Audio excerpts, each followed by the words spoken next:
Bum, bum, bum. Well, I'm probably live right now because I'm still figuring this out. Jeez. Where's my... Okay. I have some cable movement in there. I apologize. All right. All right, we are live. Feel free to say hi in the chat. I am watching the chat. I'm watching myself. And I can't watch all of you. I don't have that technology yet. The Farm Junior technology is not that far-reaching. The Odin's Raven system is not in place. For everybody out there who's got your nog, hey, everybody. Hey, blue post. Hey, orange post. How many... We got to get all the colors of the posts? All the colors of the rainbow? The post of many colors? I'd be for it. I'd be egg post if I was a post. I feel like I'm missing out. Is this like the Hotep of homesteading? How's it going, everybody? It's going well? Feel free to put it in the chat. If you got your nog and you got your bourbon, pour them out and give them a stir.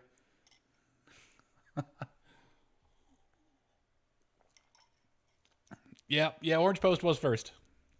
It was first post. Yeah, eggnog is pretty great. I put a lot of Evan Williams bottled and bond. It's a very cheap bourbon. What can I say? My daily standard is pretty cheap. I don't have that Nick Ricada money. But it's really good.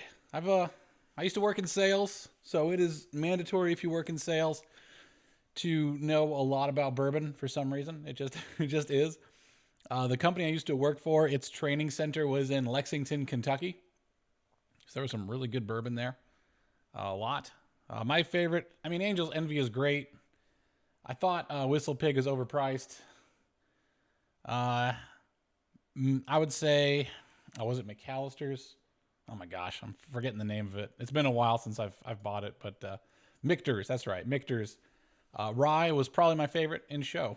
It was great. Yeah, so I wanted to call this stream. Get an assembly of all the guys, all the bros. Evan Williams is all right. I don't know why people don't like it. I guess it's because it's cheap. It's like $26 where I live. If I was ever to get a I bought a lot of stuff in bulk now, right? I buy a lot of stuff in bulk. Sometimes it's a much better deal. Most of the times it's a much better deal. I've always wondered if I should buy whiskey in bulk. Like go out and get a tasting. It's about $3,000 for a barrel. Well, okay, this was a long time ago. Also, my camera's deciding it wants to refocus. I apologize if I come in blurry. Let's do a little something. Yeah, whiskey barrels. Whiskey by the barrel. Who does it, right? If you got your favorites. Yeah, if you have a favorite whiskey in chat, feel free to let me know. Let's go check out their website. Who does whiskey in a barrel? Here, 10 distilleries, you can buy an entire cask of whiskey. The good thing about this, and you might not know this, is although your whiskey will be described, it doesn't get described like a Scotch does, where it's like single malt or whatever. Right, and that's just to let you know it's from a single source. They don't really do that with bourbon because a lot of bourbons, they do get mixed because each barrel is going to be a little different, and they're going to try to normalize all that. But each barrel has its own personality. It's subtle, but it's there.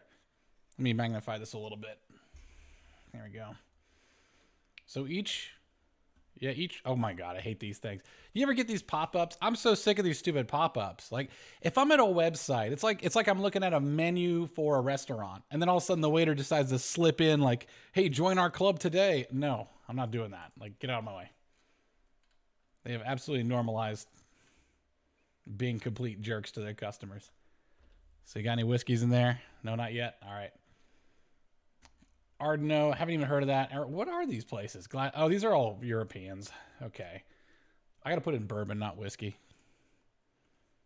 I guess technically they did invent whiskey. Bourbon. There we go. This will be even cheaper.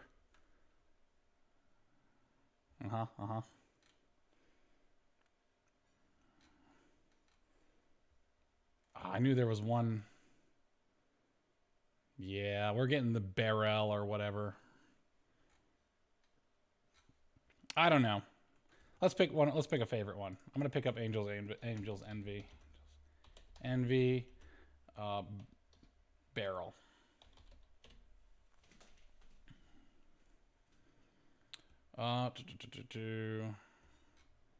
Bourbon, Life of a Barrel. Cask strength, bottle your own. Oh, sounds good. It's probably not worth thinking. Oh. There you go. I doxed myself. Not really. I was just hitting random numbers. Okay. Oh yeah. So it's bottling your own. Literally, you go in there, you get your own little bottle. $150, which isn't that much more than an actual bottle of Angel's Envy. But I want, dadgummit, I want the whole barrel. Anyways, all right. I can't find it. There was a good Forbes article that had all the whiskeys that you could buy. Maybe that one I was looking at was it. But it was like $3,000, $4,000 a barrel at the time. It wasn't bad, and a barrel like let's see, gallons in barrel of whiskey. The gallons in a barrel of whiskey are 259 gallons, 185 gallons. Okay. Bourbon barrels, Angel Envy US, Y 53 gallons. Okay, well, this is probably a smaller one. Yeah, they're explaining why it has to be 53 gallons instead of the bigger ones. But that's a lot of gallons, man. Here you go. This is a website called Whiskey Bourbon. Oh, all right. 53 then. Yeah, there's a story behind it on this website. I'm sure we can look it up if we want to. My favorite whiskey is Chattanooga whiskey. Really? Chattanooga. I'll have to try that out. Gorda. Is Chattanooga in here? I'll check it out. Chattanooga whiskey barrel. Chattanooga whiskey. I just want to buy the barrel. I'm that asshole that comes in from the tour. I just want to buy the whole dang thing. Yeah, whiskey. What else was I here for? I'm not here for the gift shop. Yes, I am. There we go. Experimental batches, single barrels. Give me that. It's probably going to be single barrel whiskey. So, as I was explaining before, a lot of distilleries, to try and equal out the taste, will mix a bunch of barrels together so they can get their brand taste. These ones are not. These are single barrel, but they're not selected single barrel. So selected single barrels are a barrel of whiskey that like a restaurant or a business has bought, and it just has that one barrel's taste. So typically the distillery will open up 5 or 10 barrels, because just in the normal operations, and they'll let the privileged customer come on in and taste all 5 or 10 of those barrels and decide which one they want. Now, I don't know how you could possibly get past barrel number 5 before you're just too burned to taste anything. But I'm sure there's some magic involved. Maybe there's a lot of spitting and gargling. I don't know. And you get to choose yours. These are the same thing, but you just didn't choose it personally. So here we go. Current release. I just want the whole barrel. Just give me the barrel. Yeah, it's probably going to be like a business to business thing. If let's say it's $5,000, right? Let's say it's $5,000 for 53 gallons. So let's do 53 gallons, 2 liters, 200 liters. Okay, that's probably. All right, so we're just gonna take 5,000 USD divided by 200 liters. Let's just see if this comes up. I don't think it's gonna work. No, okay. Well, it's 5,000 divided by 200. 5,000 divided by 200. Oh, okay. That's actually not bad. So snap. All right. That's $25 a liter. That's really good. I mean, it's not as good as Evan Williams is right now, but if this was a really high-end whiskey, that would be a dang good price. All right. So a handle would cost you, let's see. There you go. So if it's $25 a liter, so 25 times 1.75, $43. Like, it's not great, not terrible, but if it's a high-end whiskey, that's pretty good. That's really good. It's not going to be a high-end whiskey, though. It's going to be more like, I don't know, even if it was $10,000, though. Let's say it was $10,000 for a barrel of Angel's Envy. You know, that's a discount. And you get to be all snooty and say that you selected it. You'll get the VIP treatment for the day. And you'll be a confirmed alcoholic for all of your friends and family to know. Or a salesman. What's the difference? All right. All right. Yeah, so I'm getting a warning from YouTube. Not about my language. Oh yeah, by the way, if you guys don't mind hitting the like button, if you appreciate this this little cast here, I appreciate you guys. I'm gonna have to get something working like some of these other YouTubers I see where they have like the chat in the side of the window here and a bunch of other things around, so I can see everything and it's all on one screen. We'll get there. We'll get there. Eventually, right? But I want to talk about a bit of a mess. I want to talk about something that really, you ever know something, you ever suspect something, and then you finally get that one sign that says to you, oh yeah, no, this is 100, you're 100% right. You hit the nail on the head. Oh, you guys get to see my memes folder. Let me share my desktop again. You hit the nail on the head, you know what you're talking about, and then you realize that everyone is crazy. Everyone in this space is crazy. Everyone who you were listening to and taking their suggestions of, you know. Oh gosh, I love these. There we go. Perfect. All the homesteaders out there that you've been listening to for years might be of a certain persuasion. You might say there might be something in common with them. There might be a little different, a little bit different, you know, but they're different in the same kind of way. It's a little too granola, if you know what I mean. It's a little bit too crunchy for me. It started when I heard someone giving a recipe for dandelion tea. Now I'm sure dandelion tea is delicious. I'm sure of that. I'm sure of that. I'm sure it doesn't just taste like a dandelion root. You know, when you like snap one open and smell it. I'm sure it's not an acquired taste. And I'm sure it's just as good as coffee. They use dandelion root as a coffee substitute. Now, my friend uses dandelion to add tannins to his wine, and I must say, those are very delicious. They're great. But it wouldn't be my plan A. It wouldn't be my plan A. I might try to grow some grapes or something if I wanted tannins. Might try to have some coffee or have some tea. I've got 3 tea trees in my garage that my wife pulled in because we're about to get a cold snap, right? You guys know you guys are probably already done hearing about the cold snap. We had the cold snap, got down to like negative 14 degrees or some crazy temperature. My wife dragged the tea plants in. I have tea plants. I can go make myself a cup of tea. I can do black tea. I can do green tea. I could do white tea, I guess. I don't know. Apparently, all that tea comes from the same plant. I have that in my garage. So I have to ask, why are we messing with dandelions? Why is Steve Subkowiak, his YouTube channel, I mean, he's supposed to be a permaculture orchard guy. Why do I smell granola? Why do I smell granola? Because I was watching his channel for a while, learning a lot. I was learning, okay. And I started noticing he was making a bunch of videos on dandelions. I mean, his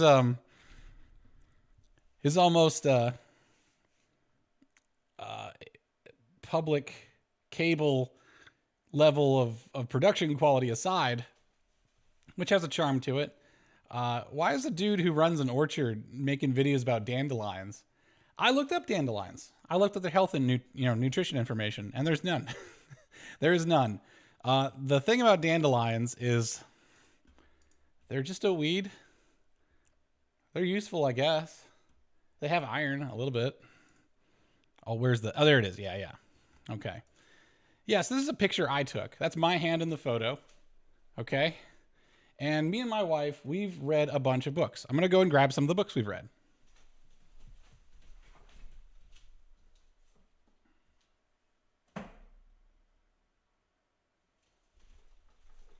Okay. We're going to talk about good books versus bad books. All right. This right here, you can see that. This is a good book. I like this book a lot. And when you take a look through it, okay, it gets you through all the basics. And by the way, it's not the same author, but it's the same style of book. I believe they have one of these for Texas, Virginia, the Carolinas, Tennessee. They might have it for other places too. But I like I like this book a lot because this book is really, really, really specific.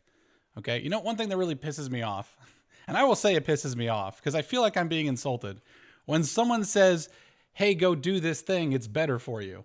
And I ask, well, how much of that thing do I need to do? And they say, I don't know, just do more of it. Okay, I did some more of it and I don't feel like it's helping me. What do I need to do now? And they say, just keep doing more of it. I feel like that's insulting. All right, so if I'm going to look for some health benefits, I'm going to go to my face cam here. I need specific information. This book is great because as you can see right there, hopefully it's in focus. This is the month of March. And on the next page, it just tells me everything I need to do for March. And has a whole chapter on March. I like it because it's really specific. And if your eagle-eyed viewers notice, I have a bookmark in it. Where does that bookmark go? That bookmark goes to a very specific set of pages that have a very specific set of skills. I'm just kidding. That's a line from a movie. Was it The Terminal? No, I don't remember. I haven't watched movies in years. It tells you exactly when to plant and harvest. It's extremely specific. It doesn't say harvest earlier. It says harvest in November. It says harvest in October. Okay, it doesn't say, like when I'm looking at something, okay, if I'm looking at some instructions, see if I can find one here. When I'm looking at instructions, I like specific information. This one is not as good as I would like, right? But it has specifics, specific information. What the am I supposed to do with dandelions? What does it do? It's good for you. How? How's it good for you? Which chemical is good for you? When someone says, oh, we need biotics in the soil to make the soil fertile, which biotics are you talking about? Can you name the strain? If I go and look at a probiotic that I eat, which you should look at what's inside a probiotic that you eat, because a probiotic, what the does that even mean? Right? I could take a tongue depressor and wipe it on my butt cheeks and hand it to you and say, put this in your mouth. It's a probiotic. And that would be true. What is a probiotic, right? What does it mean?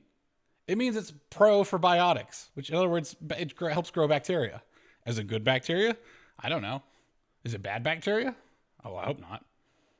What kind of bacteria? What does the bacteria do? I can tell you exactly what bread yeast does. Scientists will sit and study yeasts so that they know how to make their beers, right? Scientists know exactly what these things will do. So why are we not taking that information and processing it? So I'd like to know what magical chemical is inside of dandelions that necessitated Steve Sapkowiak to make 2 videos on it. What the if you want to use them, that's fine, I guess. I don't know. I used to pretend they were lettuce and feed them to my action figures. Spider-Man and Batman ate a lot of lettuce when I was a kid. Ate a lot of dandelions. I mean, they are superheroes, so maybe it does help. I don't know. Here's a book that's bad, okay? This is a bad book, and it is The Ultimate Guide to Home Butchering. Look at that. It was written by a lifelong butcherer of meats. Look at that. Isn't that quaint? Isn't that homely? I think that's a bear. I don't know. It's some kind of furry animal. I'm sure you can eat it. Oh, those are just a bunch of pigs. I thought it was a dismembered bear at glance. Speaking of which, speaking of mistaken identity. More nog. I don't have this bookmarked, so I'm going to flip through and try to find it. Sorry. I get to some of the pictures and they're very funny. I've got a warped sense of humor. I'm reading the book. I'm just on the toilet just reading this with my suspenders on. Just, that's not the funniest thing. Okay, I did not use this contrivance. Okay, it was dumb. So what you're supposed to do is you're supposed to lay the lamb on its back and somehow magically you keep all the fur from touching the meat. If any of the fur touches the meat will be tainted. Not that you can't fix it, but it's going to taste bad. This is probably the most helpful piece of information in the book, is where to shoot it if you want to stun it. That works. We tried it. But look, like, okay, if you're looking through this, okay, if you're turning to this book, The Ultimate Guide the ultimate guide to home butchering. All right. And you're reading the ultimate guide and it goes from, oh, I'm a nice sheep and I'm still alive to, okay, I've got my head and my arms missing now, to like, boom. This is like those like cooking shows where they just put it in the oven and they pull another one out and it's done. Like one of those, hey, draw the owl. It's like step 1, draw 2 circles. Step 3, draw some triangles. Step 4, draw an owl. I don't know. Pretty sure I skipped a step in there too.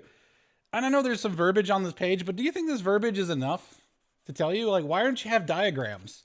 How do I cut its head off? Where do I slit its throat? What do I do? Like, how do I go from, happy hopping furry friend to just inverted on this contraption? How does that work? Like what? Yeah, it doesn't say in here because this person's an expert. You know what experts don't do is they don't explain things in a way that a beginner can understand them. Vis-a-vis how I know this, I'm an expert at programming, embedded software. I'm not a very good teacher of it. Most of the time I have to take a really smart student and I just tell them figure it out like 50 times and then like saying Bloody Mary in the mirror. Eventually they just turn into a competent person because they were competent when I started. The thing is, I am not an expert in farm stuff at all. So I'm bumbling through this like I am in my undergraduate again, trying to figure out how to get this.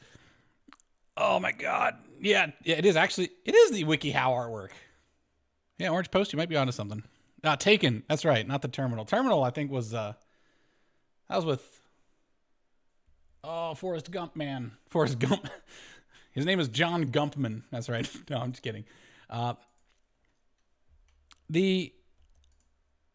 Like how you go from all these steps was befuddling. So I've had some kind of botched slaughters because I'm trying to follow this advice. And it's like, they think that they have step 1 and 2 and 3 and 4, but they have step 1 and then 7 and then 25 and then 34, which is why whenever you're a newbie, you go out and write down everything you did. You got like a little journal, a diary. My wife did that. She wrote a set of procedures and then we marked it up. When we're done, we're going to go and reconfirm her markups and those procedures because we're going to go slaughter again on Friday. He's got the one we slaughtered already has a little brother or bigger brother. I think he's bigger. I mean, physically he's bigger. I got 86 pounds out of the little one, valued at, let's say, $12 a pound. That was like $1,000 of meat. It's not bad. I'll take that. It just makes me feel good. I mean, meat is meat when I eat it, right? It's not worth more. It's like it doesn't recover more health or stamina. Okay, it's not necessarily better for me. It's a little better for me, but it's not that much better for me to eat lamb meat. But anyways, I'm getting off track.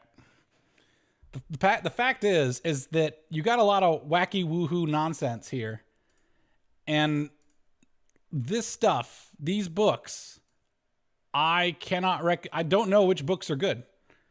And I'll tell you what is good, though. You know what gets me real results? You know what? And why I'm here is because YouTube is so much better. So my wife wrote some procedures, and she sent me 2 YouTube videos. Is how do you, 3 YouTube videos. How do you skin the carcass of a sheep? How do you carve it? How do you gut it? And then how do you carve it for butchery? Okay, those are the 3 videos. Each of them was about average of 15 minutes each. Those are way better than this book in terms of detail, in terms of rewatchability, in terms of actually watching someone do it. Not that there isn't a place for books, but like if you're trying to honestly convey good information, a book just isn't the right, formula for it, in my opinion. And if you do have a book, you better do a damn good job of making sure that book is accurate. Like idiot tested. Like I'm sure the editor of the whatever book was checking for grammar and spelling and didn't like pull up a sheep and just give it a go himself, right? Or herself. Okay, so there's the shortfall of the books as they are. But here's the problem. This picture right here of freaking healing crystals in the exact same rack as all of this homesteading stuff is indicative, right? Why are people being so damn non-specific? All right, this whole theme is that non-specific means shady. I don't like that. I don't like being told to take the probiotics like it's idiocracy and they're the electrolytes. It's got probiotics. It's what, I don't know. It's what homesteaders crave. What does it mean? Tell me what it does. Tell me what it does. Tell me what does the dandelion do? Tell me what any of this crap does. Why am I foraging in the forest for mushrooms? Because I looked up the nutrition information for mushrooms. They have vitamin D if they're grown outside, by the way. They don't have vitamin D if they're grown in a farm that doesn't have like UV lighting. It's like, what is this? Why am I bothering with these mushrooms, which might also be tainted with spores of an adjacent mushroom that would be toxic, right? You know, the people go into foraging and stuff like, oh, it's healthy, it's healing. Home remedies in the country. Maybe the home remedies are good. Maybe I'm being kind of a jerk, right? Totally possible. Maybe even probable. It might even be probable. But right now, the track record is I'm suspicious of all this stuff. Let me pull up another. Here's the other picture. Bushcraft sounds like a fun hobby, but if that's your survival tactic, then like good luck to you. Backyard medicine, harvest and make your own herbal remedies. Oh, man. I don't know if I trust that. The Ultimate Survival. All right, we already had another book called Ultimate. Why are these all Ultimate? The Ultimate. How many Ultimates do we have? Prepper Knots, Pepper's Pantry. Say that 5 times fast. Home remedies. Okay, we only have like 3. We've only ran into 3 Ultimates so far. Okay. Not including Ultimate Spider-Man. All right. Just checking to see if there's a pattern there. There we go. Oops.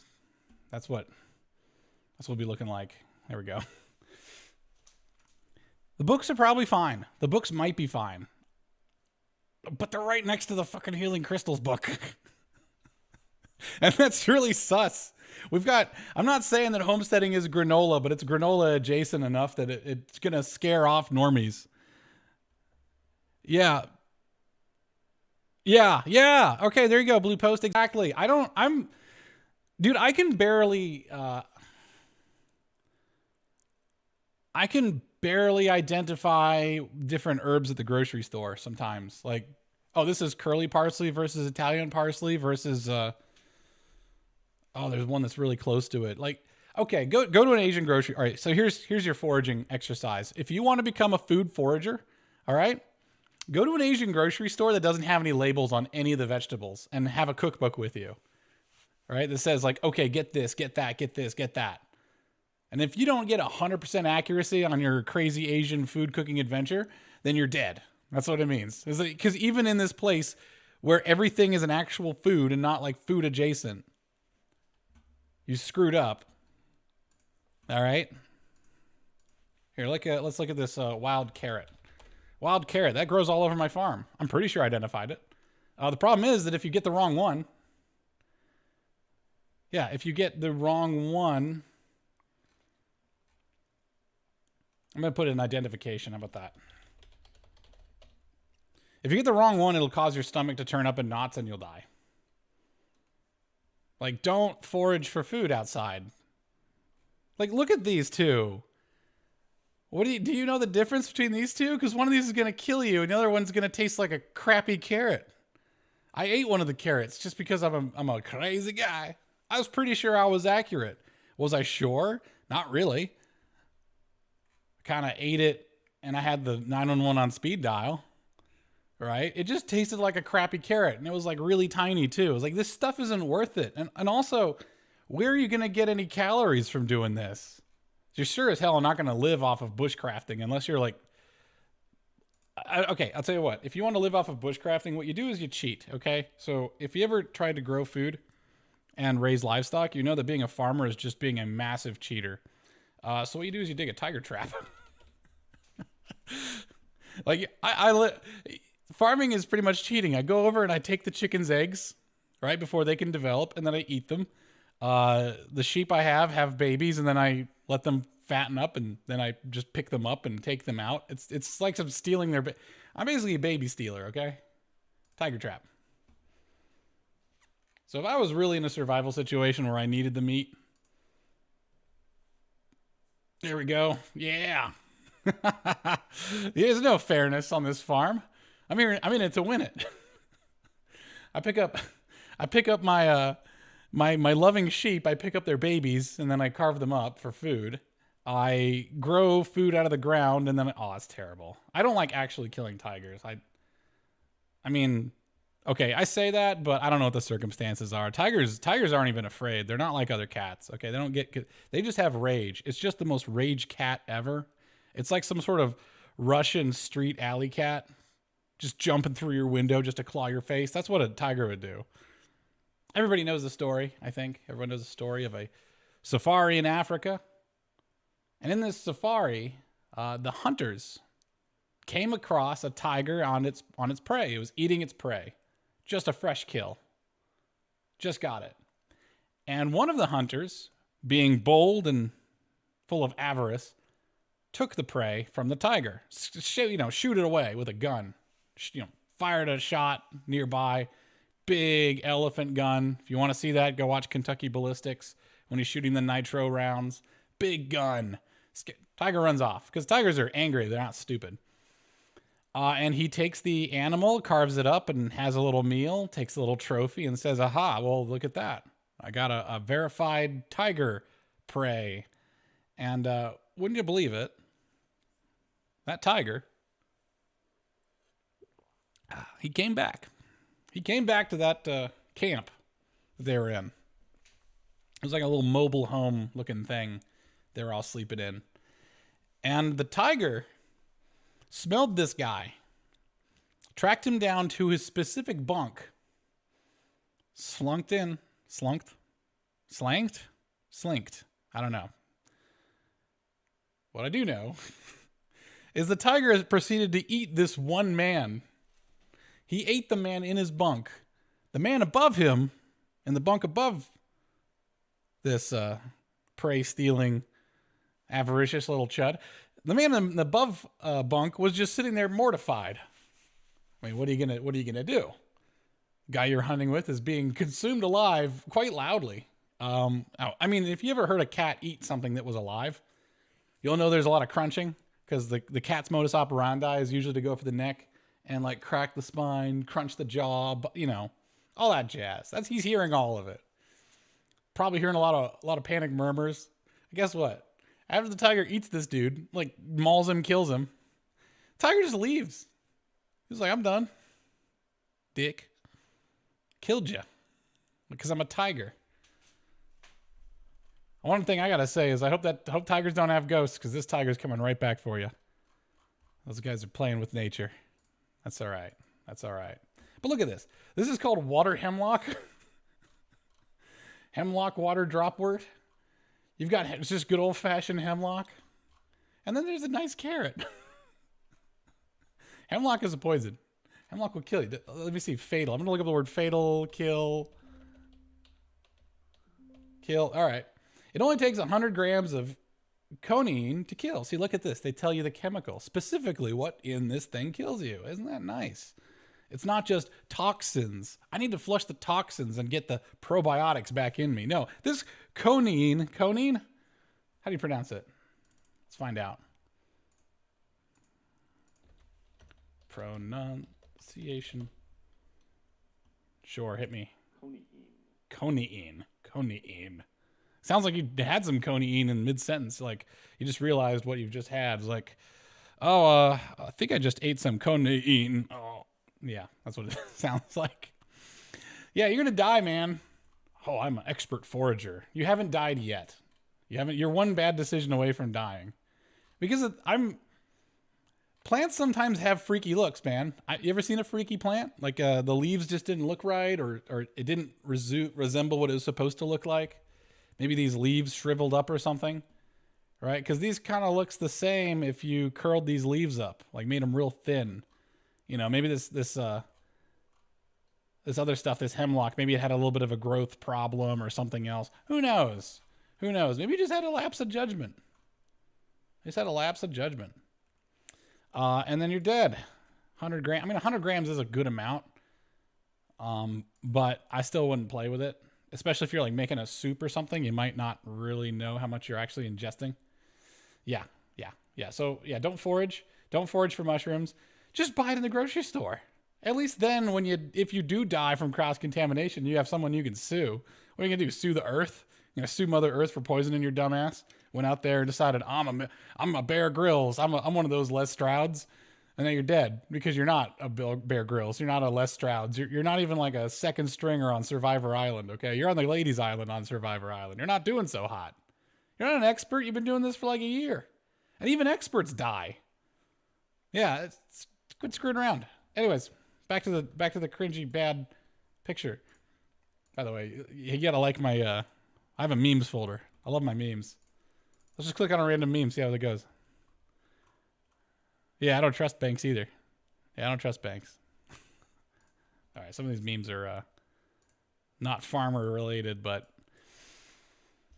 all of these different things that you see here, you're better off just getting onto Google and looking them up. You really are. This one was, I mean, the homesteading book was okay, but it's more of a coffee table book than a real book. And the thing is, I can't attest to the being near the healing crystals and having all this woo-wah around homesteading and permaculture and all this other stuff. It makes me question their motives. So motives are already sus. The quality is confirmed sus, right? I don't know what the quality of these books is. You'd be taking a risk. Whereas if you look at a YouTube video, you can actually look at like the comments or you can look at reactions. Like the amazing thing about modern media is you get to see people vet the quality of the media in real time. Imagine if you were sitting and reading a book, and in this book live, you could see people like their notes in the margins would just pop up. Like this is a magical book that's connected to every book in the world. Oh, that was a hell of a picture to There's time for your annual exam. All right. Well, hopefully that's not annual. Maybe your 40 year. Yeah. So you got your book and you can see like notes in the margins pop up. You could see updates. Like there's another book that comes out says, "Hey, by the way, we made some mistakes, something, replace page 100 to 105 with these new pages," right? It's a constant living thing. It's a living document. I just don't see books really keeping up. And the feedback is huge. Like the amount of feedback, you'd actually probably be better off making some sort of curated wiki that had a donation button. That's it. I'm writing a book right now, but the book is not really any it's a list of specific instructions, but it's more there to inform you of the nature of the thing rather than telling you specifically what to do, except for I have building plans. Because there's one thing I haven't actually seen is really good specific building plans. Like I have one book that it comes close. I'll go grab it.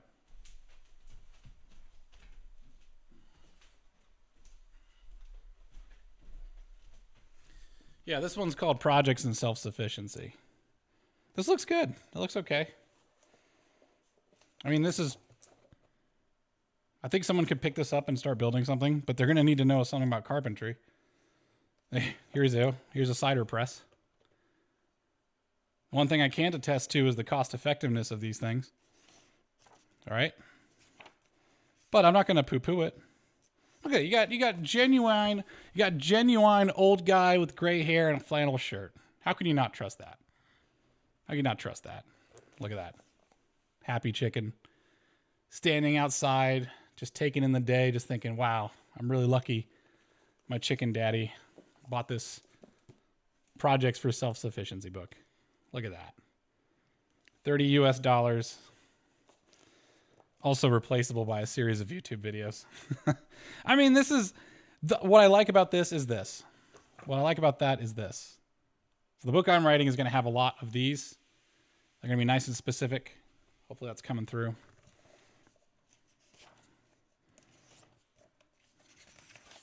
Here's plans for greenhouses. Some stuff about greenhouses. I like this book because it's no nonsense. My wife bought this for me. She's got great taste, especially in men. No, she's got great taste. She knows she knows what's good. She's got a good BS detector. Yeah, this is a legit strategy. But again, like YouTube video, right? I just like the one-page plan. So if each of these like how-to YouTube videos had a link to a PDF, there was like a hand sketch of all the pieces of wood you'd cut and all the things you'd need. Yeah, that'd probably be way better. Way better.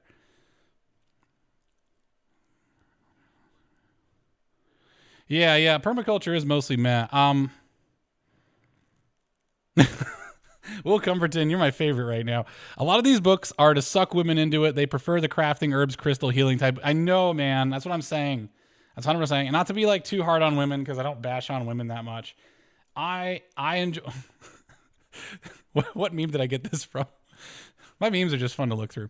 I don't bash on ladies, but I will do the husbandly thing of like sometimes grumbling and having a chuckle at something silly that they're into. It's okay to be into healing crystals, just as long as you kind of know it's BS, you know. But yeah, when it comes to feeding your family, I take exception to snake oil salesmen butting into there. We need to shove some masculinity into this space of homesteading and just start pushing people in the face. My first bit of advice is don't listen to homesteaders. Start listening to farmers and then scale down what the farmers do. Just scale it down. And you can.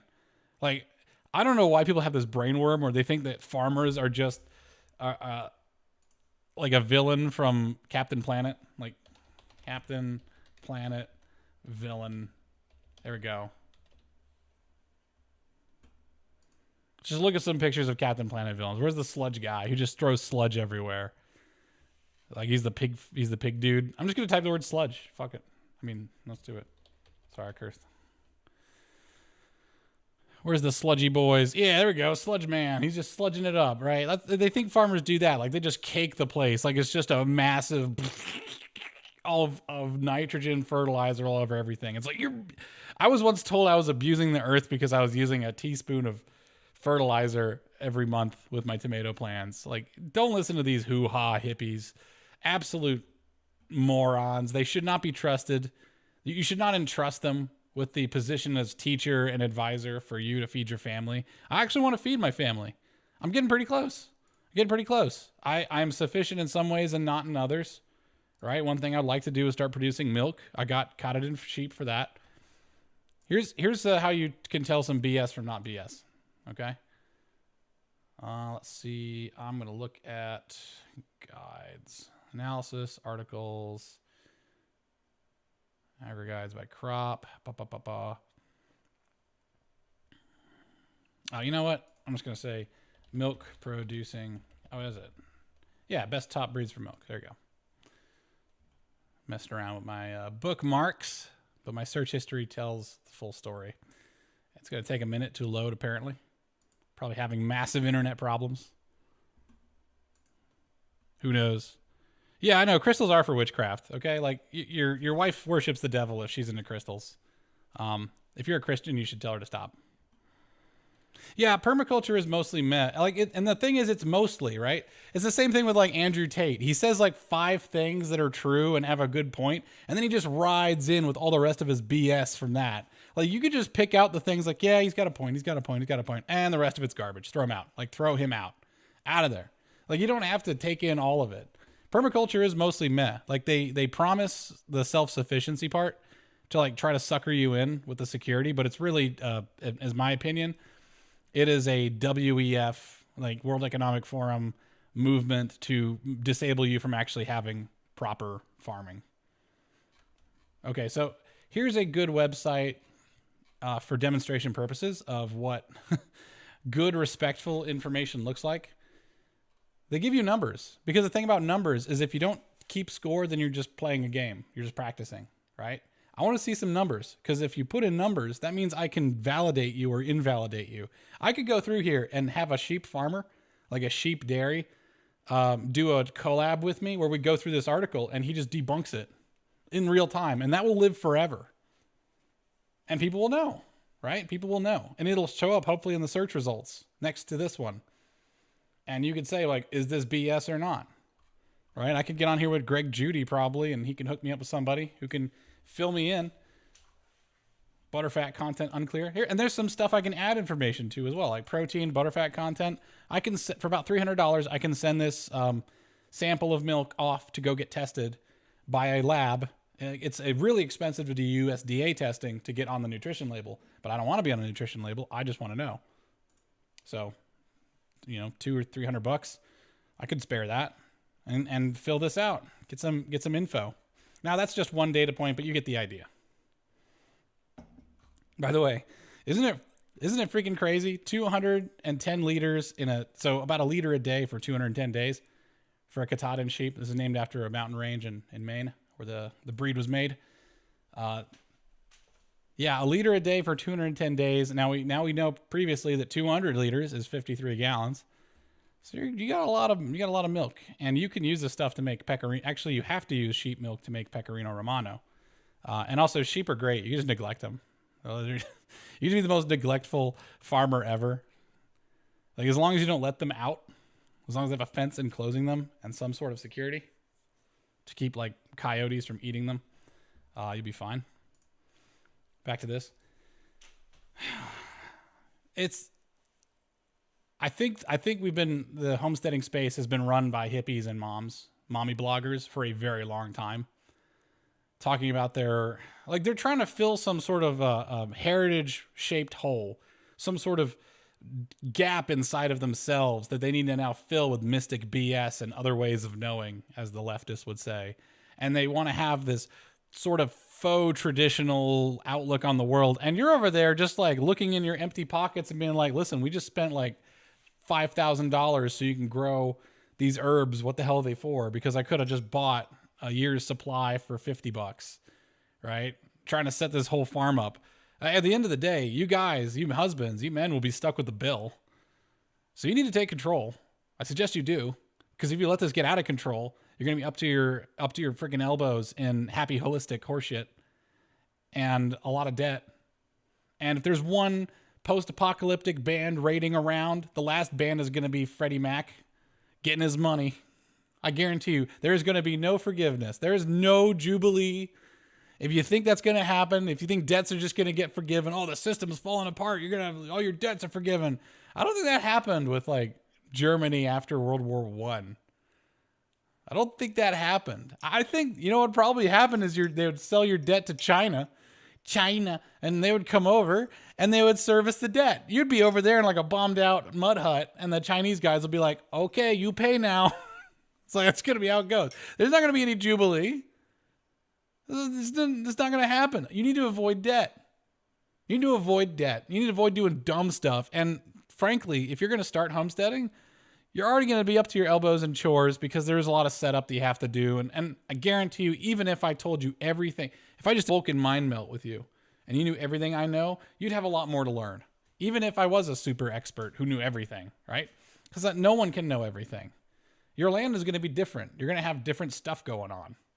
Like, I found out that because there's a conifer somewhere between in a 1/4 mile radius that we had cedar apple rust, which killed all my apple trees. I planted like 10 apple trees. I was going to have Arkansas Black for cider. I was going to have Granny Smith for pies. I had Fuji. I had Gala. I had some other dumb one that I can't even remember the name of. All of them dead. Gone. Bye-bye. $500 worth of trees gone because of cedar apple rust. There's no happy holistic horseshit way out of that one. You have to use like Rally 40 or some chemical to kill all that stuff. You ever notice like these pick your own apple orchards tend to be in the middle of nowhere, like away from other trees? I found out why. I found out why. Because nature is complicated. And turns out getting food out of nature, let's just say that nature wasn't really built for that. Nature was not created to feed us. So anybody who thinks that nature, so believing in crystals is witchcraft, go ahead and add anyone who says Mother Nature. You're deifying, like you're doing the whole Gaia thing. You're deifying natural forces. You're just a pagan. And you're going to get pagan results. And that means the wrath. Very wrathful pagan gods. Very wrathful. Except for Dionysus. He was kind of a bro. But, you know, what's going to be pretty wrathful is when you're a drunken lout, right? So there's always downsides. There's all going to let you down. So best not put your faith in it. Nature is not going to heal. It's not going to heal the way you want. You leave a field to fallow and heal, it's going to turn into a field full of weeds. You're going to have to plow it over, burn it down. You know, I cut down tons of trees. I can't cut them down enough because they're overcrowding each other and they're killing each other and they're promoting lots of disease because they're killing each other. And the disease brings lots of pests and termites and things. Like I've covered a stump. I've covered a rotten stump with gasoline and burned that son of a gun. I don't want that stuff here. Like, you take some firewood out from your forest because you have a natural forest and it's overgrown and it's rotting and there's things dying. You bring that wood over. Even though the wood isn't dying, it's got termites in it because there's another dead tree nearby that infected your felled tree that you were seasoning. You know, no one tells you that. You're going to have to find this stuff out on your own. Those are just a couple of examples. Which book on this shelf is going to tell you any of that? Nothing. You're going to have to go to a forum because social media is better than a book. We can get knowledge at will now. You don't have to do a massive dump and like get a PhD in tree life, you know? Yes. Yeah, dude. Lowe's is going to own your ass, Lord Sandwich. Lowe's is going to own your ass for a few years. Home Depot will also own your ass. I like Home Depot, but Lowe's will definitely own your ass. That's just how it goes. $500 a run is what I'd get back in the day when I was a landlord. Yes, absolutely. Lord Sandwich, get your soil tested. Now, if anybody knows Braxton McCoy, I was on his podcast a few weeks ago. He suggested it. Everyone suggests it. My local co-ops does soil testing for like $5 a pop. I just go in there with a Ziploc bag. I love Tennessee. I don't know what the heck is going on, but this we just never progressed from the 90s here. It's great. I was once at Rural King, and there was an old guy at the customer service counter, and the customer service lady asked, yeah, dude, plants kill. Just keep building the coop until you're out of money, Orange Post. Just like the coop's like half done. It's like some abomination like you see on like I-40 in Florida. There's this building that's been under construction for like 10 years, yet it's never under construction. It was just half built and left there. That's how it goes. Eventually you have to say stop. I don't do projects anymore. I stop. I'm doing a total cessation on projects. The ones I am doing are going to be like a greenhouse that's the size of a shed. Really small. Keep it cheap. Because the wind and rain here is unreal. Every time I try to build a structure out here with like the plastic wrap for greenhouses, absolutely destroys it. I had 60-mile-an-hour winds. I have 7 inches of snow in one night. I've got 6 inches of rain in a night. Like none of these structures can take it. So I'm actually going to like solid greenhouse plastic. That's the only way to survive. No one told me that. I followed lots of plans. Yeah. Yeah, so we got these mommy bloggers who have absolutely effed the homesteading scene into oblivion. You have got to 100% get out here and you got to just assert your, not dominance, but you need to take control. You need to take control. You need to, little baby steps, and measure things. That's what I'm saying is you need to trust sources that tell you what to expect and like let you know. I think on my YouTube videos a while ago, I actually would include the cut list in the description of like all the wood you'd need and all the materials with links to where you'd buy the material and how much it cost at the time. Right? So the jumping into a thing that you don't know what it is, like there's no quantity for it, is a guaranteed way. It's like to sink and drown. You wouldn't jump into a pool if you didn't know how deep it was, right? Like you don't know what's under the water either. Like, is it going to suck you in? Is it going to kill you? That's why I'm trying to quantify stuff. I'm the first homesteader, not to toot my horn too much, but I'm the first homesteader I know of that did a nutritional analysis on myself to determine what I should grow. That shouldn't be so unusual. But it is. What does that tell you? Yeah, it tells you this guy over here. That's the dude on the other side of the... Actually, at best, I have caught a couple of people on Twitter. I'll look at their pictures and I'm like, this is not a homestead. This is your suburban backyard. Like Mr. Dandelion tea drinking, granola, bad beard, overgrown beard, having overweight fella. I have a very specific person in mind for this. I'm being really mean because the thing is, I don't like liars. And a lot of these homestead guys, they'll give all this information, and it's a lie because they know what impression they're giving. And then when I call them out, they'll say, well, I never said I wasn't just in the suburbs doing this in my backyard. And I never said I was food self-sufficient. I was like, but you gave the impression. You did that on purpose. You said you had a homestead. You have a home and a backyard, which is fine. You're a gardener. It's okay to be a gardener. I have a lot of respect for gardeners, actually. But you're not you're not the answer. You're not the guru. There's a million gurus out there, and I guarantee you they're all full of it. Usually when I look into permaculture guys, it turns out that they're actually just cattle ranchers that have a garden on the side and they use the manure to make compost, and all of a sudden they think they're freaking self-sufficient. I was like, that is not an answer for most people. Like, how many cows does it take to provide all that soil? Because for me, I get like, I think I calculated it was like 100 cubic feet. Let's say it's 100 cubic feet of cow manure compost I bought per year. So I did that two times. It's like, how are you going to get that many cubic feet of cow manure? You might get 1/8 of a cubic foot per cow dropping. Are you going to like go out there and chase your cow around with a big sack and just get all the poop you can? Like, it takes years to pasture a piece of land and then have it be fit for growing something on. So it's just these half answers, and they say, oh, this is good, this is better. So anytime someone says, oh, this is good, this is better, this will help you, and they refuse to give you a quantity, they're full of crap. I could tell you exactly how much fertilizer you need to add. Usually it's actually on the back of the fertilizer bag. What they'll say is go ahead and do a NKP test on your soil. That's nitrogen, potassium, phosphorus. And then it says, okay, well, if you're deficient in this much, just add this many teaspoons per square foot. It's like, that's it. Boom. You know exactly how much you need. Exactly. People who don't call their shots should get shot, all right? Not literally, but they should get a shot of like shut up medicine or something. Yeah, it's okay to garden. Yeah, it's orange blue post. It's I like gardeners. Actually, my favorite YouTube channel. So if anyone wants to get anything out of this, it's going to be commercials for other YouTube channels. There's 2 of them that are good. There's more than 2 of them, but the ones I like the best is Gardening with Leon. That guy is an absolute Chad.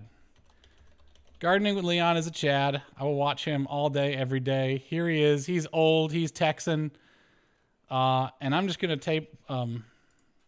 I like Self-Sufficient Me as well. It's suggesting him because I watch a lot of Self-Sufficient Me, but Gardening with Leon he's the pimp. He is an absolute Chad. He does not mess around. Like, look, he's an actual farmer, by the way. So remember the advice I gave you before, and the sound is not going to be on, but you'll get the idea. Remember the advice I said before is that you don't listen to homesteaders. You can listen to gardeners, but you're going to get gardeners' advice, right? If you listen to homesteaders, you're going to get happy, holistic horseshit and crystals, magical crystals device. So, because homesteading is corrupted, is absolutely corrupted. So listen to farmers. Here's a farmer. Listen to him. Look at the tomatoes. He's making money in this thing. So one of his things that he does is he also makes high tunnels. A high tunnel is just a non-heated greenhouse. If you have a greenhouse and it doesn't have any sort of heating in it, then it's a high tunnel. It's just semantics. Look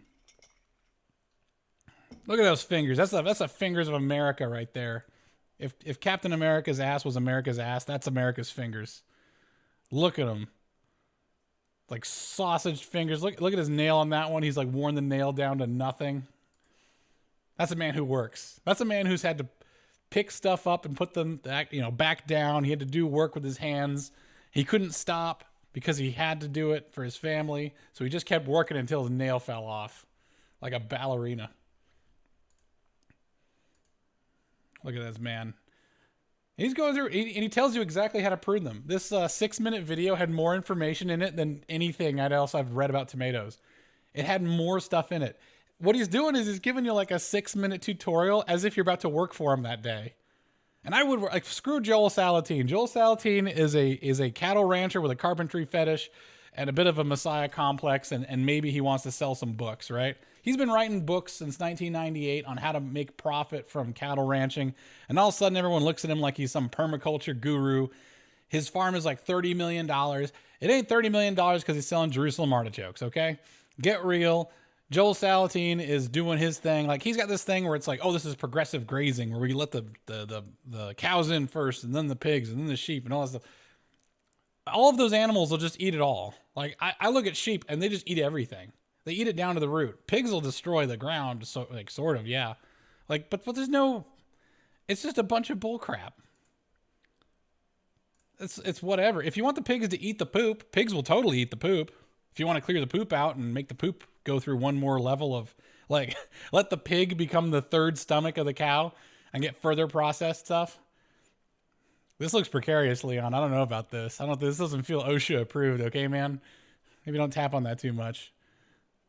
Oh yeah, so he's elevating this. So what he's doing is he's got all these tubs propped up, and he's gonna let the vines just come right down and let gravity take care of it.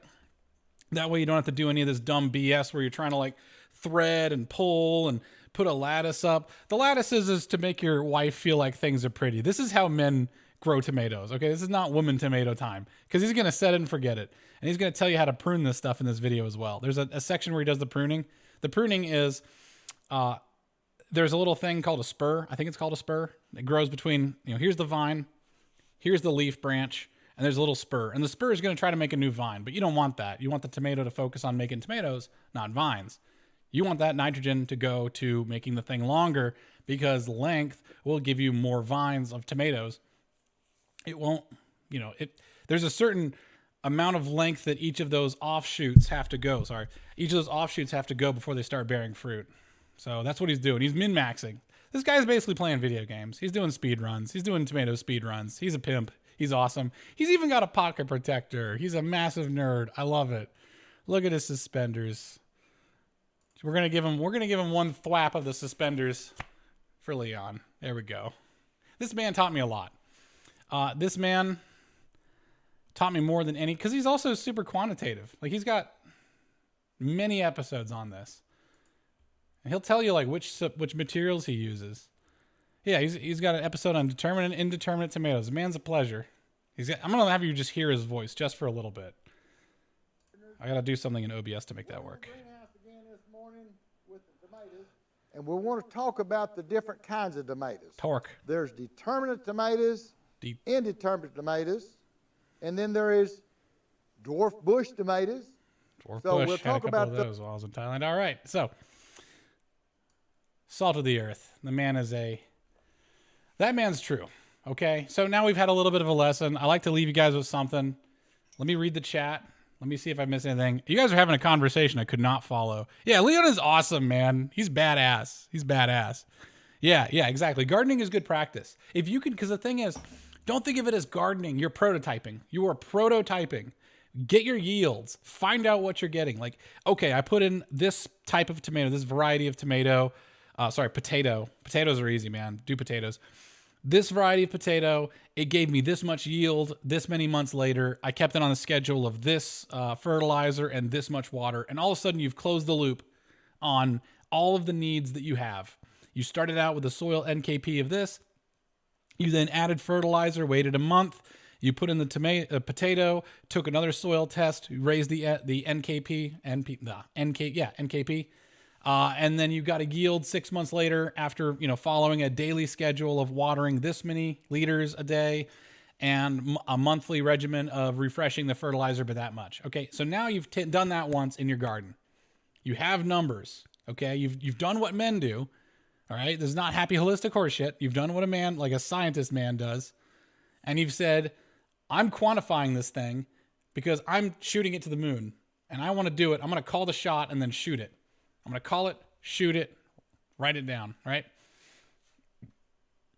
The prototyping of this can be scaled up then. All you got to do is multiply by the amount of yield you want. It's like you say that, okay, I need to have 300 pounds of potatoes to feed my family. I yielded 10 from a plant on this regimen. That means I need to scale up by 20 times across the board: water, fertilizer, soil, space, and seed potatoes. Multiply by 20. Boom. There you go. You could do one plant of each and make your garden a really good learning experience. And you'll be surprised at how little you actually need to get out there and kick some butt. Yeah, absolutely. No, it's great, man. Because you have a plan now. And when you have a plan, a real plan, now you can be the man. Now you can take your family and do something, not dream it, not get talked into a bunch of debt. All right. If you knew exactly what kind of car you needed and you could buy a car that was exactly fit to your needs, that car would be half the price that you'd be paying at a car show. I already forgot what the 3H is. Sorry. The 3H, love it. Yeah, man. The the amount that this should cost you should be really small. You should be getting excited by how cheap this stuff is. Like, this didn't look, I'm going to go back here. This guy's setup is not exactly expensive looking. I'm not throwing shade on Leon. Like, this is not expensive looking. You could do one of these and just verify it. There's a little bit of landscape fabric. There's some dirt in there. I think there's a video where he goes through what's in the bucket. What's in the bucket? You know, what's in the box from 7. This is the most replayed one. Yeah, it's because it's probably the money shot. There you go. He's going in there. He's going to, oh yeah. So he's showing you how to do the string thing. Right? If you're so indisposed, notice these ones are lower down than these other ones. There's the spur. It's trying to make a new vine. It's nice and light green. You're just going to rip that off. That's probably what he's about to do. He's got his, all right. He's doing something. There you go. Yeah. Prototype some of these. Prototype some of this stuff. And that way you can have real numbers. You don't have to be reading some book. You don't have to like follow some snake oil salesman or used car salesman who's going to try and talk you into, you need to build this and you need to build that. You just tell them like, hey, listen, I could build a greenhouse or I could just double the number of tomatoes and preserve a lot of them, right? Because then I don't need to grow during the wintertime. Boom, save myself a huge headache, right? Okay, how hard is it going to be to double the number of tomatoes you're going to grow, at a time? Well, you have the exact numbers. Pursue them. Learn about how destructive pests are. Learn it firsthand because no book can convey the devastation. Because a lot of these happy, holistic homestead people will tell you, oh, pesticides are the devil. That's poison. It's like, you're damn right it's poison. I'm going Zyklon B on these dang parasites. Because after one day of eating, all those aphids can weaken all your plants so that disease will set in. And that will kill your whole tomato crop. So you're going to become Judge Dredd of the mites. Like, learn some appreciation. It's not a bad thing. Prototype. Learn how to scale up. Okay? That's key. You can do it. It's so easy. Like, I work maybe an hour a day. Less than that. I work less than an hour a day. My wife works less than an hour a day on the land. During the snowfall, we were working more. Right? Depending on how number of projects you have, you might work a little bit more. But to maintain everything, less than an hour a day. I had to go do a repair job because one of the floors in the coop gave out. Bad wood. I didn't check it for knots. It had a big knot right where the load was at maximum, which is right in the middle of the beam. Thing failed. Chickens got out. They just stood around looking stupid and confused, which is, I think, the natural state of chickens. It's like, throw some angry in there too. That'll be it. And it took me like 15 minutes to fix it. It's not a big deal. It's not a big deal. If you build stuff right and you do it right the first time, everything's kind of a no biggie, like a nothing burger, even if something bad happens. Redundancies are good. Sometimes it's good to have 2 gates. Not saying like you have to have 2 layers of fences, but if you have a fence around your whole property and then a fence around where your animals are, that's not a bad thing. Keep one fence, keeps all the predators out. The other fence in the middle keeps everything in where they're supposed to be. Stay protected, but after you've set it up, it's there. I've got fencing on my property that I've been using that's from the 70s. Still good. I go and inspect it, checked it. I'll probably have to take a flamethrower to kill all the stuff that's trying to grow on it so I can clear it out. Oh, it's more of an excuse to just use a flamethrower. Man. Anyways, there's some good flamethrowers out there. They're legal. I don't know, in Tennessee, you can just go and buy a legit flamethrower. I don't even know what the fuel is it uses, but it uses real fuel. You have to buy it at the gun store. Yeah, man. So don't get taken in. We got to take the space back from these mommy bloggers. They're the actual worst. They're just so bad and cringy. I'm gonna allow that. Yeah, happy holistic. Oh yeah, the 3H. Yeah. No, happy holistic horseshit is 100%. Yeah, you know what I'm talking about. God dang. One of these days, I've been trying to get this together. I was gonna do Manosphere Mondays, where I was gonna talk about men's stuff and the men's perspective on all this homesteading thing. Pretty high T. High T. The T stands for accountability. That's all it is. That's when we say like high testosterone. That's all I mean is that I'm accountable. So if Braxton McCoy pops in here and says, Alex, you're full of crap. That's not necessary. You're wasting people's time, waste people's money. I sit there and take it like, man, I'm supposed to deal with it. Right. If someone says, I doubt it, or they go like, oh, I disagree with that, I'm just going to deal with it. That's what the man space is supposed to be for. But everyone's fifis get hurt. Like, I will talk about this stuff sometime about I might do it on Thursday because Monday I just cannot get it together. I'm sorry. I just do not. I'm going to be real with you. I do not have the discipline to drag my ass out of bed and go and do a full day of work in my office job because I'm still an engineer. Doing, customer tickets and then go right over to doing the show on a Monday. Because usually the weekend is when I get all the stuff from Asia because all the Asians are a day ahead of us. Son of a gun. So probably Thursday. Thursday we're going to talk about just man's issues and how to man up. More stuff I've learned. First off, I'll give you a little teaser, right? You've got to make peace with your wife and you need to run everything by her all the time just to keep her informed. Because if she feels like stuff is going out of control, she might want to take control. And same vice versa, right? You're trying to reciprocate. Second off, you need to avoid fights whenever possible. You need to avoid fights whenever possible because she is now your business partner on this homestead and she's with you all the time. And if you don't like each other, it's going to be bad. So sometimes you got to make some peace. And other times you got to engage in the conflict and keep it happy. But the thing is about conflict is the more you do it, the better off you'll be. But I guarantee you that if I had a class of 10 students learning how to do their homestead, right? And I don't teach people how to homestead. I just teach people how to start making a homestead plan. I'm like a homestead planner because no one can teach you how to homestead. If you're living in Miami, like outside of Miami or outside of Nashville or outside of Portland, Maine, you're going to need a different teacher for that. The teacher is really your neighbors if you're out in the country. If you have good neighbors, like ask them questions. It makes them feel really good about themselves that the city slicker is asking for help. They love it. They can't get enough of it. They come up with fun pet names for you.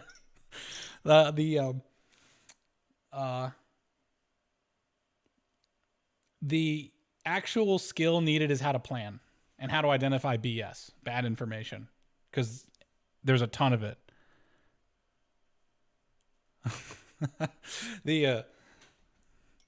Oh no, my wife is doing the thing that she's very good at right now, and that's ignoring me. It saved our marriage many times. I guarantee if I had a class of 10 people in homestead planning, that by the jangle of my spoon and my nog, one of them is going to get divorced because of their homestead.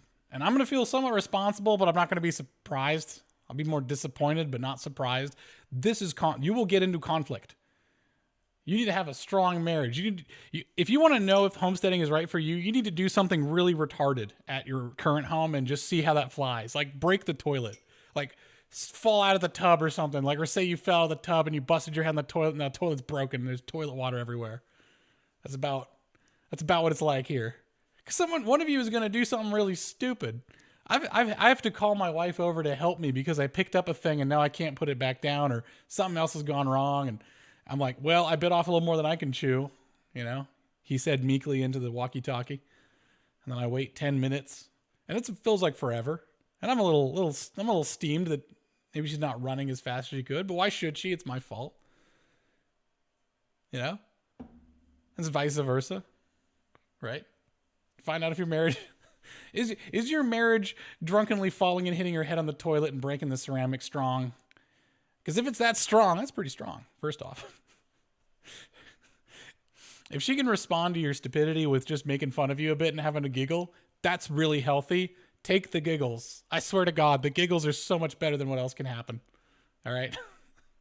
But yes, us men, we have to talk about this stuff because we also have to protect our wives from all this ridiculousness. Because if you don't have a plan, she might look at someone who does have a plan. And that's not a plan that's going to benefit you. It's going to cost you.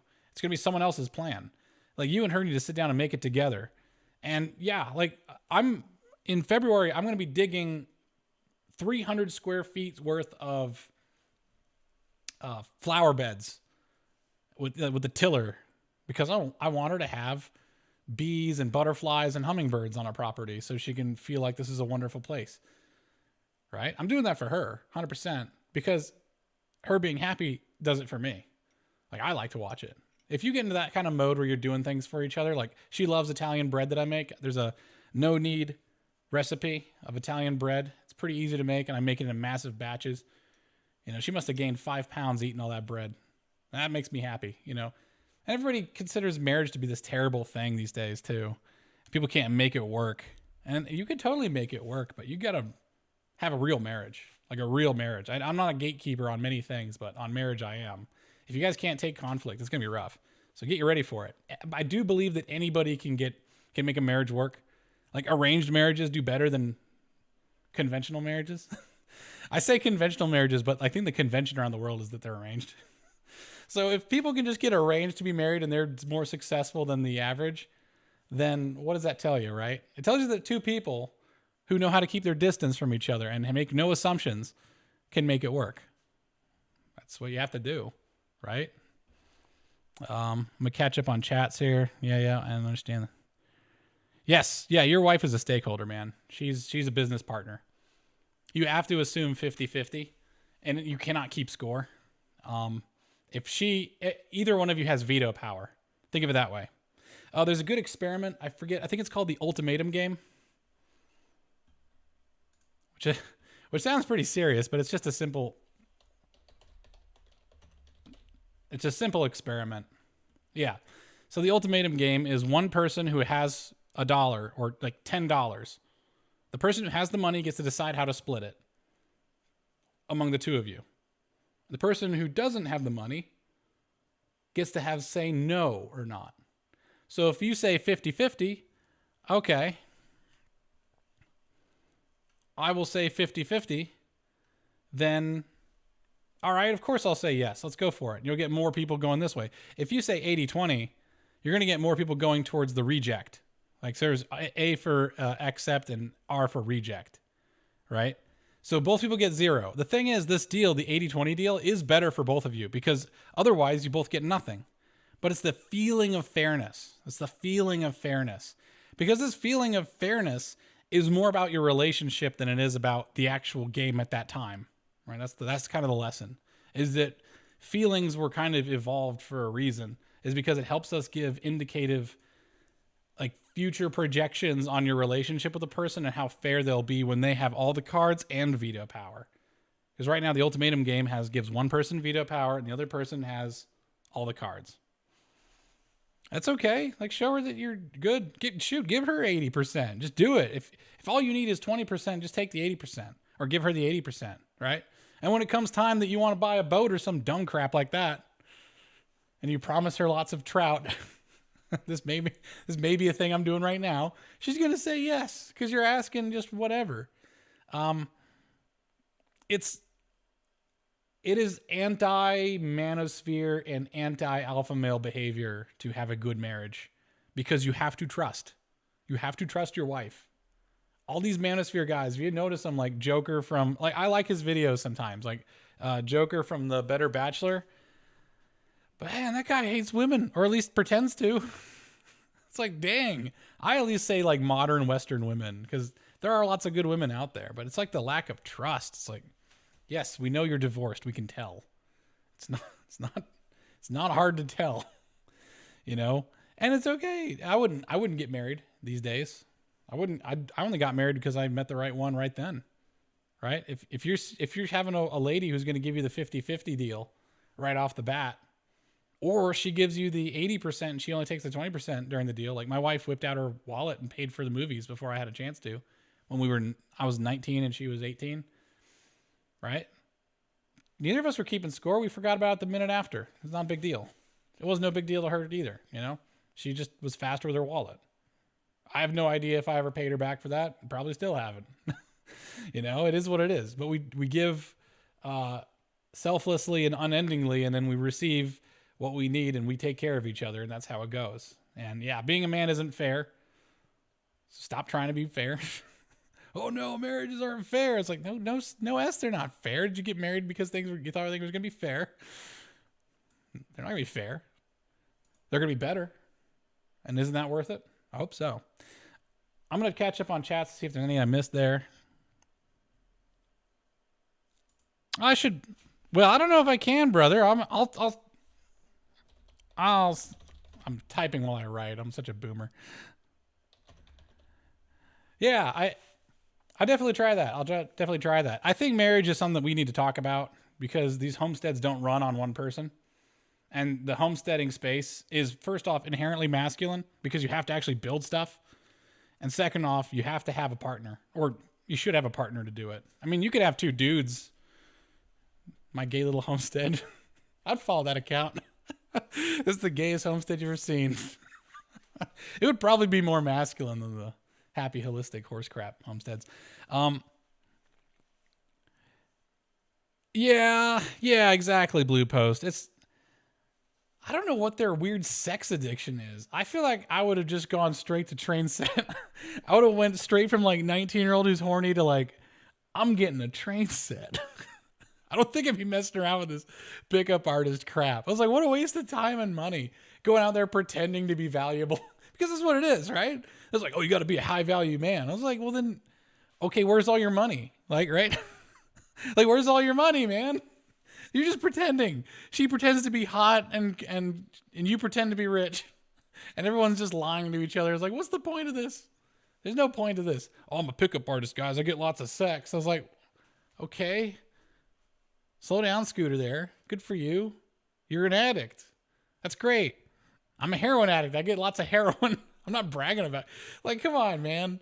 You don't need it. You didn't need sex before you had sex, and all of a sudden it's the thing you need the most. That's called a drug. You're addicted, man. These manosphere guys are ridiculous. I'm a high value man. Okay.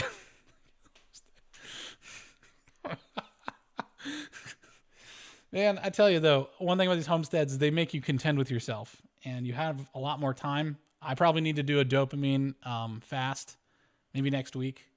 My wife suggested that. Seems like a good idea. But you get a lot of time to think to yourself and really churn over some ideas that you have. I think every American should live this way, because I haven't thought clearly until I owned 5 acres. And that's what my book is about. It's about thinking clearly. It's about rethinking the way you live. And it's about making a plan. How do you take all this disparate information in the spheres and make it into a real plan that you can then build your life on without getting taken to the cleaners by some used car salesman? I know, right? Yeah, well, I know. My gay little homestead. I mean, they kind of already have gay little homesteads. Anyways. All right, guys. I got to run. I'm just shouting in my living room one last time. You guys stay growing, okay? I appreciate everybody in chat. It's awesome to see you here. Thanks for coming by, Brother Grimm, Will Cumberson, Orange Post, Blue Post, Filing Cabinet. Dude, it wouldn't be a Orange Post. It wouldn't be a 10-day fiance. She'd see the amount of crap that a duck produces in one day, and she'd be like, I'm out. I'm good. I got poop all over me. I'm pretty sure I'm immune to every disease by now. All right, guys. I will catch you later, okay? All right. Peace. Thanks, and I will see you guys again next week. I will start doing 2 shows a week, probably next week. I mean, I got a vacation next week, so I might as well. It may happen.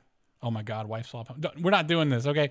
Be gone, Mormons. I'm just kidding. That's old Mormons. Mormons don't do that anymore. They didn't wife swap ever, actually. That's more of an Indian thing, I think. No, that's a Tampa thing. Yeah, wife swapping is definitely a Tampa thing. Okay, we're off the rails. We're off the rails, bad guys. All right, I will see you guys next time. Check my Twitter, The Farmgineer, at Twitter. I still have a terrible beard. Try not to read into it too much. I look like an extra on a bad Bollywood movie, but that's okay, because I'll see you guys next week. All right, peace.